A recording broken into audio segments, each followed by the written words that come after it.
My brother in broadcast, the one and only, the guy who's been with us for, let's see, since 1847, I believe. It's Lars Larson, nationally syndicated talk shows. Good morning, sir. How are you? It's good morning, Paul. How are you doing today? Doing good. How are the temperatures there this morning in outside Portland? Actually, Oregon?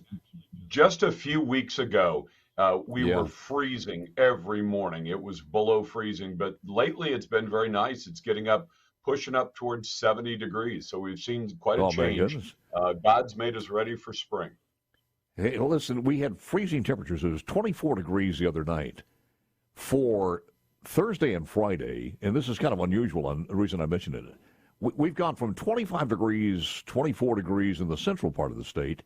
Thursday and Friday, the temperatures are going to be anywhere from 87 to 89 for a couple of days. Then we get back to the 70s, which is north. Yeah, for 2 days, it's just it's June weather. It's just gotten crazy. Man, speaking of gotten crazy, it's hard to kind of grasp what is going on as far as the pending or looming arrest. I have one cut that John Solomon and Liz Harrington, and I followed Liz for a long time, of course, John also. But I want you to hear this one and your analysis. What happens to Donald Trump's support if this indictment comes down later this week? Well, I think it goes through the roof, even higher than it is, which is already historically high. But I think you're right, John. I think they want propaganda. I mean, this is what third world nations do. They drum up fake, false charges against their number one political opposition, and then they do it all for propaganda and to try to destroy their opposition. We've already seen them do it. They've done it from January 6th, imprisoning their political opponents under false pretenses in many cases. They've weaponized the justice system. They've perverted it so much that this is a continuation of that. But make no mistake, if they do this on such an illegitimate charge, they're crossing a Rubicon that cannot be uncrossed. I think it would be that historic, and it seems like we can't reverse this. They're damned and determined to do it. What do you think's going on within the confines of the DNC and also the AG in Manhattan?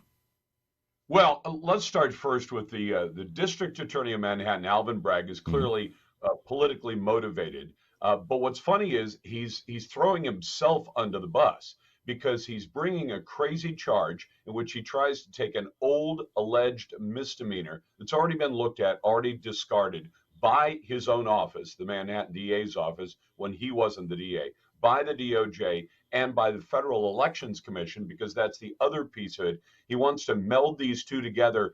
And I saw one clever comparison. It's, remember gain of function, where we sent millions of dollars to the Chinese Communist lab to make bacteria that wasn't dangerous to humans into bacteria that was dangerous to humans, and nobody could figure out why would you try to do that? Well, Alvin Bragg is trying to mix an old misdemeanor in New York State with an alleged federal felony violation of federal campaign laws that, as I said, the election commissioner has already looked at and said there's no case there. And he wants to mix them together in the lab and then take them to a judge and see whether it does any good. I think, as John Solomon has pointed out, as virtually everybody has pointed out, this is going to do Donald Trump's campaign for president, God bless him, all kinds of good.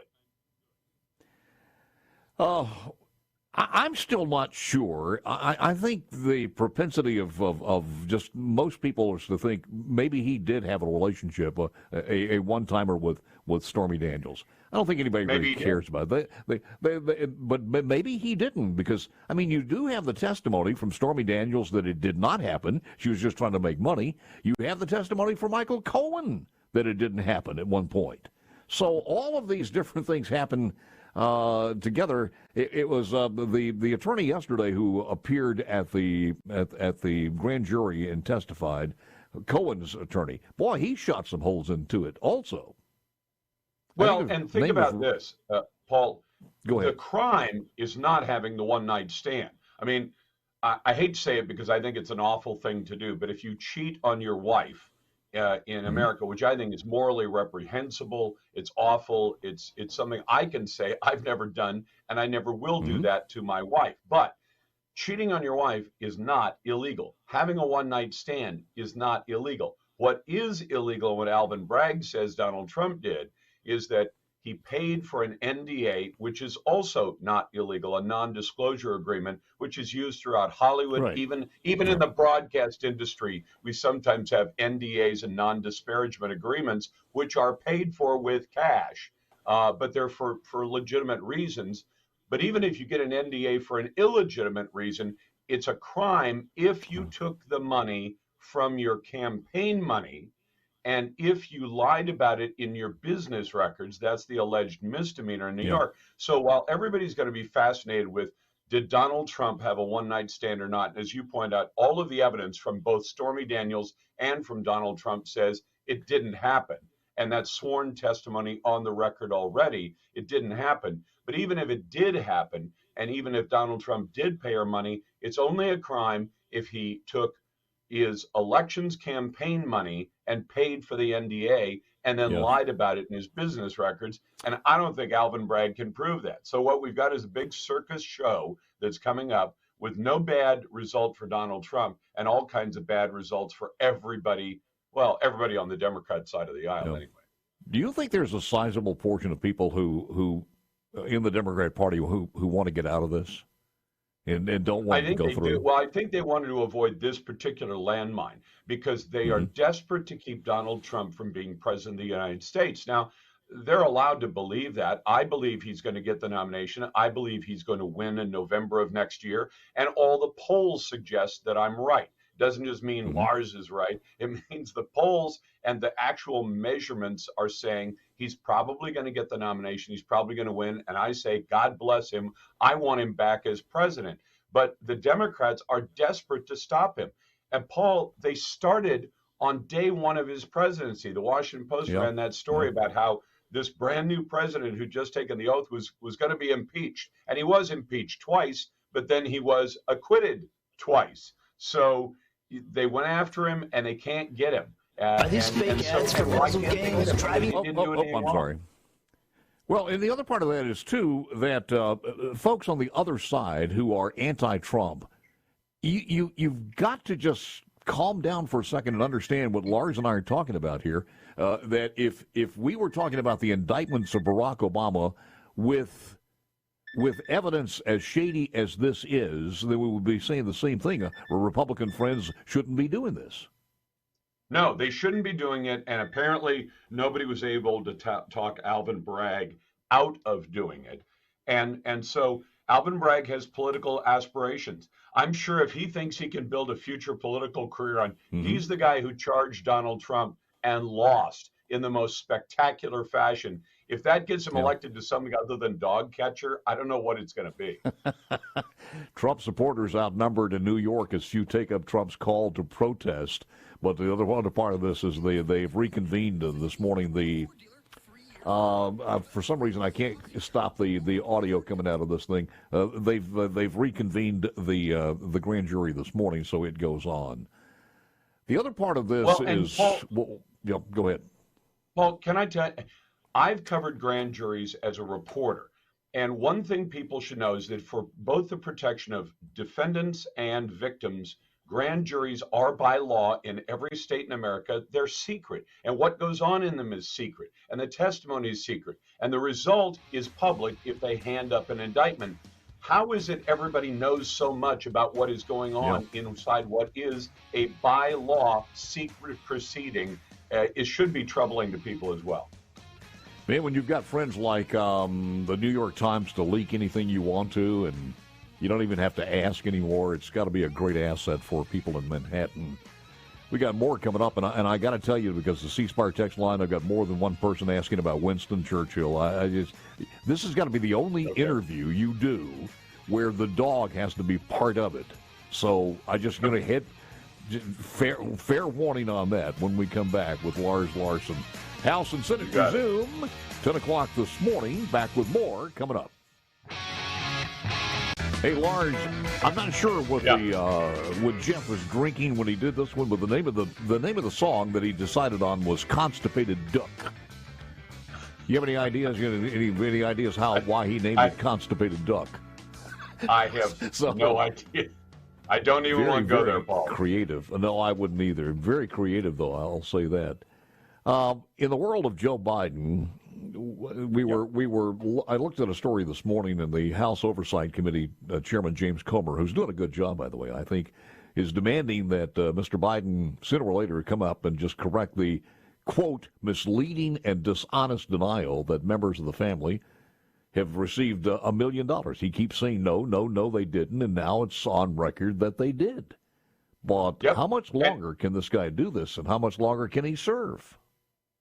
I don't know, because Joe Biden has managed to lie about so many things for so long. And I know that's a standard charge to make in politics. Well, my opponent is lying, or that guy is lying. The fact is, Joe Biden has lied about so very many things. And if you go all the way back to when the beginnings of the Hunter Biden story began to emerge, really with there were suspicions about it. Even by Barack Obama was worried about the business dealings of Hunter Biden. So if that tells you how bipartisan the concern ought to be, because President Obama, who I didn't have all that much respect for, but he was the president, and I have respect for that, he was worried that Joe Biden's son, his coked up, stripper chasing, illegitimate child fathering son, was going to create and you're problems. Just being nice. What's that? You're just being nice. I'm trying to be nice. Well, hey, the kid is a beautiful little girl. I've seen pictures of her and her mom, and the kid didn't even get a stocking over the Biden fireplace at Christmas time. And I just think that's wrong. But they were worried about it. So now you had Joe Biden, who said with a straight face over and over again, my son and I have never talked about business. Now, he calls his son the smartest guy he's ever met, but he says they got on a plane and flew all the way from the United States to China, which is at least 12 hours, it may be 15 hours. And then Hunter Biden secured $1.5 billion in funding for his hedge fund, and they flew all the way home, and all they talked about was baseball and the weather the whole way. Never talked about business, not once. That wasn't believable at the start. And then when we find out that Hunter Biden is griping on the famous emails from the now documented and certified laptop, because Hunter's lawyers are suing to try and get the laptop back. He's saying, look, I have to split all this money and pay all the family's bills, including for the big guy, Joe Biden. If we have a president who's compromised to China, that's where it goes from a laughing matter to something of great consequence on issues that are being decided right now. Well, and also the embarrassment is that all of these committees, the Senate committees and the House committees under the gavel of the Democrats, never even touched this. And something that's so cancerous and caustic to America's freedoms, to know how much China is involved in the control of this country. It really is scary. And to know that we have a president going after his main competitor puts it in Venezuela or North Korea or Russia or China, and that's scary as hell, and I agree with Liz. This is crossing the Rubicon that we may be never, ever going to go back on. Who knows what's going to happen after this. I think the number one Joe Biden, and I've got so many in the archives, thousands of Joe Biden cuts here, but the greatest has got to be last week when he repeated that story again about going to sleep at nighttime and the headboard was banging from his parents right next to the wall he is. And I ask to our audience here, do you think his mother told the truth when the junior high Biden the next morning said, hey, Mom, what's wrong with Dad? Your dad was just upset that his employees lost their health insurance. Do you think she told the truth? I don't think she told the truth. I don't think Joe Biden tells the truth. He exaggerates. The stack of things he said. I was a coal miner. I was a long haul truck driver. I was this. I was that. This guy has found that lying throughout his political career may have occasionally tripped him up, pushed him out of the presidential race in '87, but never ultimately held him back from getting what he wanted. So if you find out that lying works for you, then aren't you going to do it more? Well, that's what he's done. He is kind of like Hillary Clinton with her drawl when she was in before the African American audience. But this guy has the great need, and I think it's something with his vacuous personality, has this great need to relate to some people, everybody he's with. He becomes the chameleon. He changes into those people, whether he's a professor here. The other day he was talking about with the Persian audience and saying he was a student of Persian history. So And as you said, Lars, he gets away with it. That's why he does it. Well, yeah, and look what he's done. He runs around saying, I'm a professor. I taught in the years between the vice presidency and the presidency. He did get paid $1 million for an official title that he was a professor at the university, didn't teach one class, actually showed up on campus. I think the count was 9 times for appearances, but never taught a class, never graded a paper, got $1 million or just short of $1 million and calls himself a professor. It's a fraud. Let me ask you, since you are tooling around that area of the country, do you go to Portland and Seattle much at all in the downtown sadly, areas? Yes. And here's the thing. I built, during COVID, I built a studio at home, and I work from home, and I love not having to commute because I'll tell you, Paul, it is 13 miles from here to the official studios at the radio station that's our flagship, KXL. On every night, it took me a minimum of 40 minutes to go 13 miles. Do the math on that. And on some nights, depending on traffic, it took 90 minutes to go 13 miles. Now that's like Chinese water torture because you're driving along at 5 miles an hour because of freeways designed by Democrats. So yes, I do go into the Portland area, but Tina and I would love to go to places like Seattle. That's 3 hours away. Portland, 15 minutes away. But we don't anymore. In fact, I know that when I get in the car and get on I-5 South to go from Vancouver, Washington to Portland, which is, as I said, 15 minutes. It's Vancouver, USA, as they call it, instead of Vancouver, Canada. I know the first thing I'm going to hear from Tina is this big sigh. And usually, not usually an expletive, but she will look by the sides of the freeways. There are waterfalls of garbage. That's the only way you can describe it. There are tents. There are burned areas where the fires have happened. There are homeless encampments and shanties, the likes of which we haven't seen since the Hoovervilles of the Great Depression. And it's there with the acquiescence of local government. It's crazy how disgusting it is. And these camps, back in Hoovervilles, those were honest, law-abiding people who maybe needed to take a bath, but that was the only thing against them. These people are drug addicted. These people are so badly behaved, they've made themselves unwelcome in their friends' homes, in their families' homes, and they are now living on the streets because of their drug addiction. And they commit crimes not only against the neighborhoods around them, but against the people in the camps. It's an ugly situation, and American cities have allowed it. I guess one of the things that we hear in this is that in the last 5, 6, 7, 8 years, 10 years, through the Trump administration and into this administration for sure, things have not gotten any better. If anything, they've gotten worse in places like Seattle and in Portland. So, and I'm not sure how many election cycles have gone through this, but and I love watching the Greg Gutfeld show. How they get away with some of the stuff he's getting away with is incredible. But they asked the question. Well, it is prefaced it this way: you got to feel sorry for these people, but then again, they're voting these idiots in. Yeah, and let me tell you something, Paul. The last election for mayor, you would have expected, well, Portland voters, and I'm not a Portland voter. I haven't been for almost 20 years. I vote in Washington State. But Portland voters would have chosen somebody different. The problem is when you live in a socialist utopia like Portlandia, what you get is on the ballot bad and very bad. And the very bad was a young lady named Sarah Iannarone, who's a perfectly nice lady, but she's a communist socialist. And so she made Ted Wheeler, the current, I call him Feckless Ted, because he's a Harvard man, he's a Stanford man, his granddad made money in the timber business, he had all the best roots in the world and a good education, and he's absolutely an idiot when it comes to managing the city. And I told him that on the air, that he's being idiotic, but it was him or something worse. Yeah. So in other words, when the choices are out of date and are rancid, out of date looks better than rancid in the meat market. It sure does. Real quick, an update on Winston Churchill. From Pontotoc, Mississippi, Sir Winston's in the studio with me every day. He's here this morning. He's sleeping on the floor and he's doing great. He's okay.